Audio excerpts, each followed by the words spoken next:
안녕하세요. 이주원입니다. 지식캠퍼스로 뵙게 돼서 반갑습니다. 오늘 서양미술의 발견 첫 시간인데요. 서양미술의 발견은 일부 서양미술의 이해와 2부 키워드로 보는 서양미술 두 부로 구성이 되어 있습니다. 오늘은 일부 서양미술의 이해 가운데 서양미술의 성격과 특징에 대해서 알아보도록 하겠습니다. 이제 우리에게 서양미술은 한국미술 못지않게 아주 가깝고 친근한 미술이 되었습니다. 서양 미술가들의 전시가 계속 열리고 있고요. 또 서양 미술에 대한 책들도 계속 발간이 되고 있습니다. 시간이 흐를수록 서양 미술은 우리에게 더욱 익숙한 미술이 될 텐데요. 그런 만큼 우리는 서양 미술의 특징에 대해서 보다 정확히 이해해야 할 필요가 있습니다. 그러기 위해서는 한국인의 입장에서 서양 미술을 바라볼 필요가 있다고 생각합니다. 서양 미술의 특징은 우리 미술과 비교해 볼 때 보다 또렷이 다가옵니다. 물론 지나치게 단순화해서 비교하면 비약과 왜곡이 생길 수 있죠.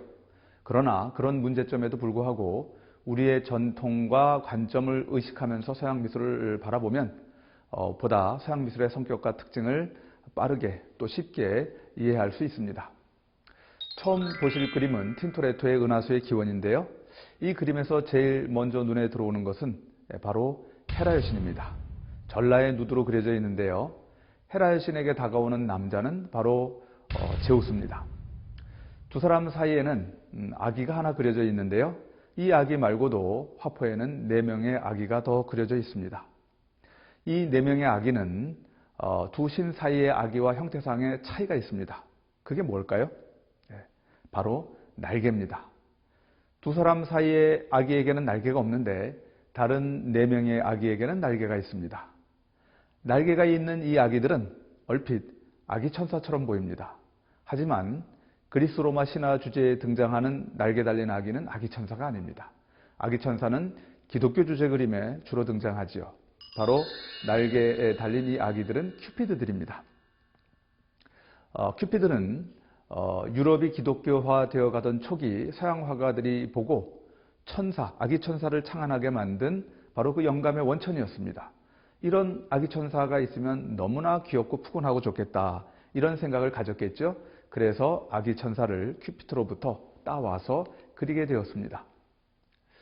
서양화에 큐피드가 등장하면 그 그림의 주제는 대부분 사랑과 관련이 있습니다.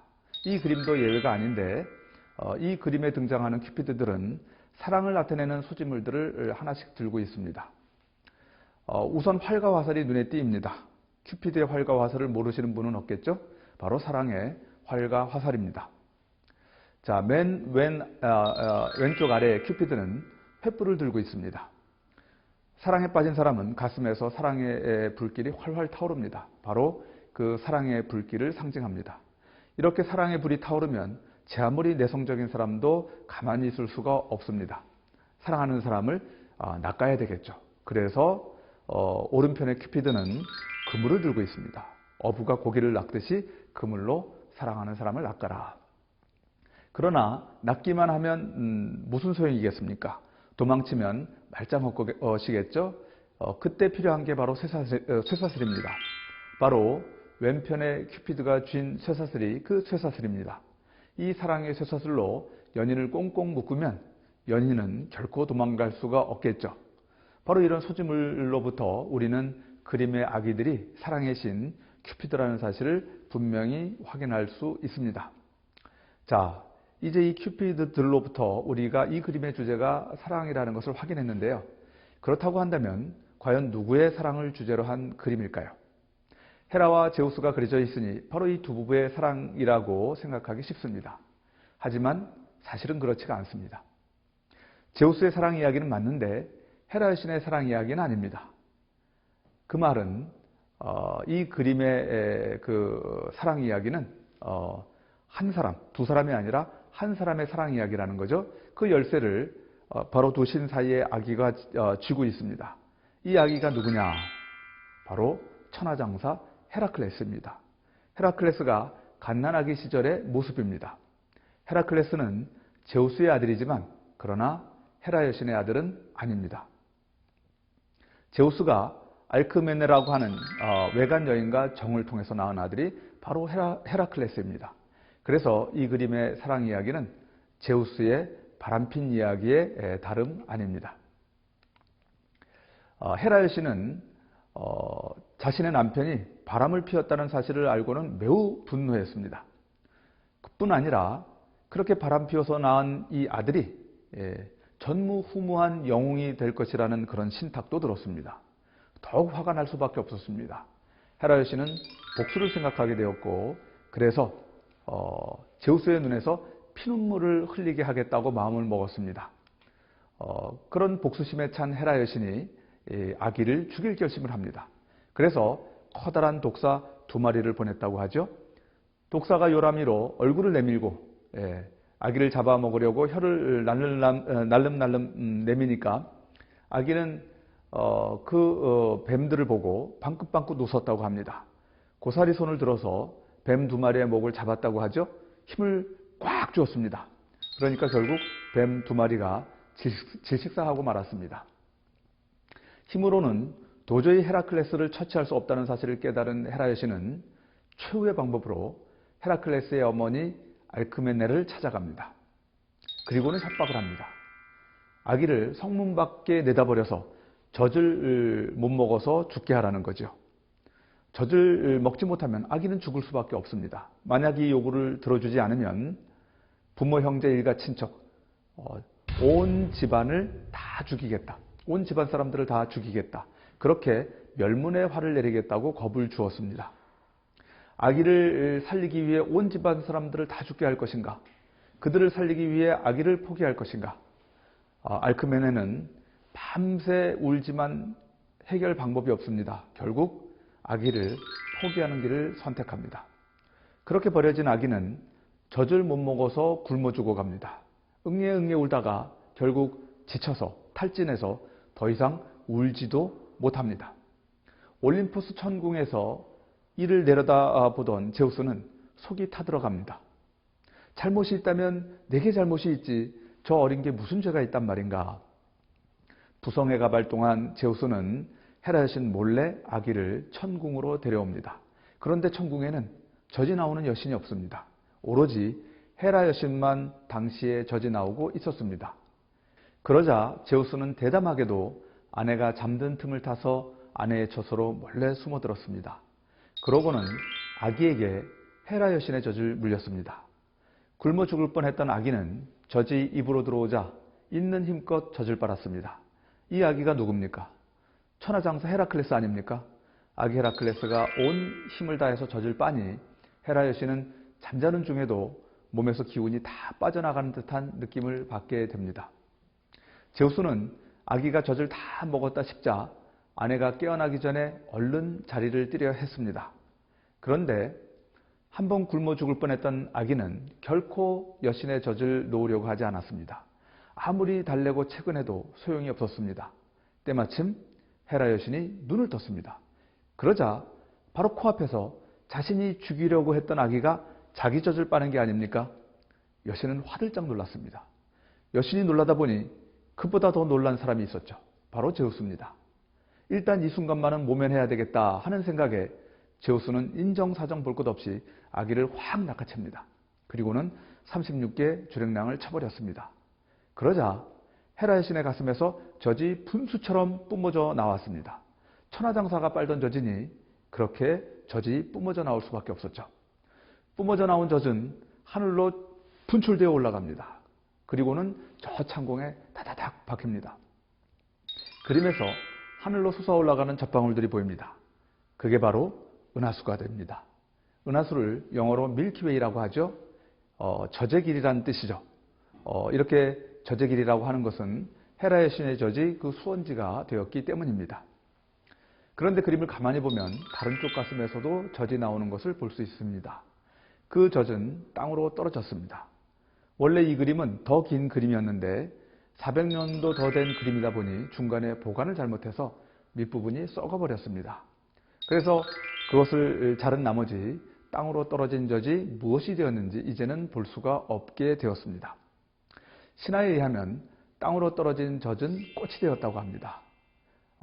젖이 꽃이 되었으니 하얀색 꽃이 되었겠죠. 바로 백합화입니다. 그래서 이처럼 우리 눈을 즐겁게 해주는 아름다운 두 사물, 은하수와 백합이 어떻게 생겨났는지 이야기해 주는 그림이 바로 이 그림입니다. 이 그림을 통해서 우리는 서양 미술의 중요한 세 가지 특징을 확인해 볼 수 있습니다. 그 세 가지를 정리해 말씀드리면, 첫째, 서양 미술은 매우 인간 중심적이다. 둘째, 서양 미술은 매우 사실적이다. 셋째, 서양 미술은 매우 감각적이다. 이렇게 요약할 수 있을 것 같습니다. 그럼 먼저 서양 미술의 인간 중심적인 특징을 살펴보도록 하겠습니다. 은하수의 기원은 신들을 그린 그림이지만 신들이 철저히 인간의 형상을 띠고 있습니다. 내용도 바람 피운 얘기죠. 이렇게 형식상으로도 그렇고 주제상으로도 그렇고 인간 중심적인 특징을 담고 있는 것이 서양화입니다. 이런 인간 중심적인 특징이 가장 잘 드러나 있는 장르를 꼽자면 그것은 바로 역사화라고 할 수 있습니다. 역사화는 영웅적인 덕과 모범, 교훈에 초점을 맞춰서 인간 드라마를 표현한 그림이라고 할 수 있습니다. 17세기 프랑스 미술 아카데미에서는 회화의 위계를 나눠서 제일 위에 역사화, 그 다음에 초상화, 세 번째 동물화, 네 번째 풍경화, 마지막에 정물화를 두었습니다. 이렇게 위계를 나눈 것을 보면 서양 미술이 얼마나 인간을 중시하고 인간 중심적인 사고를 갖고 있는가라는 사실을 알 수가 있습니다. 인간들이 펼치는 웅장한 드라마, 그게 바로 역사화인데요. 이런 인간 중심적인 장르를 통해서 서양 미술은 인간 자체에 주목하는 그런 역사와 전통을 발달시키게 됩니다. 우리나라는 서양처럼 이렇게 위계를 나눈 적이 없습니다. 하지만 일반적으로 사람들에게 가장 중요한 동양화의 장르가 뭐냐라고 물으면 대부분 다 산수화라고 이야기합니다. 우리 미술의 산수화와 비교될 수 있는 서양의 장르가 바로 풍경화죠. 이 풍경화는 서양화 장르 위계상 네 번째입니다. 서양에서는 네 번째가 우리에게선 첫 번째라는 거죠. 우리 문화에서 인간보다는 자연이 더 중시되는 이런 모습을 볼 수가 있습니다. 서양 미술은 또 우리 미술보다 사실적인데요. 이런 사실적인 묘사를 은하수의 기원에서 찾아보면요, 바로 빛과 그림자를 통해서 확인할 수 있습니다. 해가 오른쪽 하늘에 떠 있는데요. 비록 우리 눈에 보이지는 않지만 그렇게 확인할 수 있습니다. 오른쪽에 떠 있는 태양의 빛이 제우스의 등 위로 떨어지니 제우스의 그림자가 아기 헤라클레스 하체에 들이우고, 그렇게 만들어진 두 사람의 그림자가 헤라 여신의 상체에 들이웁니다. 이처럼 서양화는 예부터 빛과 그림자를 사실적으로 묘사했습니다. 우리 조상들의 시각에서 보면 이런 빛과 그림자의 표현은 참 신기한 그런 표현이라고 할 수 있습니다. 서양화에 익숙한 현대 한국인의 시각에서는 하나도 신기할 게 없을지 모릅니다. 그러나 서양화를 본 적이 없는 우리 조상들의 시각으로 돌아가 보면 매우 신기한 표현이 아닐 수 없습니다. 단원 김홍도의 씨름도를 한번 보도록 하겠습니다. 이 그림에서 그림자를 표현한 곳이 보입니까?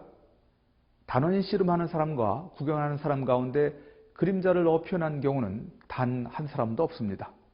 그렇습니다. 우리 옛 화가들은 그림자를 그리지 않았습니다. 동양에서는 그림에 그림자를 그려넣지 않았습니다. 전혀 없었다고 할 수는 없지만 가뭄에 콩나듯 극히 드물었습니다. 그런 드문 그림 가운데 하나가 송나라 화가 괴중상이 그린 월화시우도인데요. 소동파의 적벽불을 소재로 한 그림입니다. 달빛이 비쳐서 시인과 친구들이 그림자가 뒤로 들이운 동안 강둑에서 즐겁게 밤을 보냈다는 그런 내용을 형상화한 그림입니다. 글의 서술에 충실하려다 보니 사람 그림자를 그려넣지 않을 수가 없었습니다. 하지만 그림자의 표현이 인물에만 국한되고 전체 공간 다른 음영에 대한 고려는 전혀 없다는 점에서 서양화의 그림자 표현과는 많이 다르다는 사실을 알 수가 있습니다. 우리 조상들은 왜 그림자를 그리지 않았을까요? 그림자가 있다는 사실을 몰랐을까요? 그건 말이 안 되죠. 손재주가 모자라지도 않았을 겁니다. 우리 조상들이 그림자를 그리지 않은 것은 간단히 말해서 그림자를 그리는 게 그리 바람직하지 않다고 생각했기 때문입니다. 그림자를 사실적으로 잘 표현하기 위해서는 사물과 공간의 물리적인 형태와 관계에 집중해야 하는데, 이는 외형 묘사에 엄청난 에너지를 쏟게 돼서 사물의 본성을 통찰하고 표현하는 일을 약화시킬 수 있습니다. 우리 조상들은 보이는 외양의 사실적인 표현이 아니라 보이지 않는 본질의 진실한 표현을 더 중시했습니다.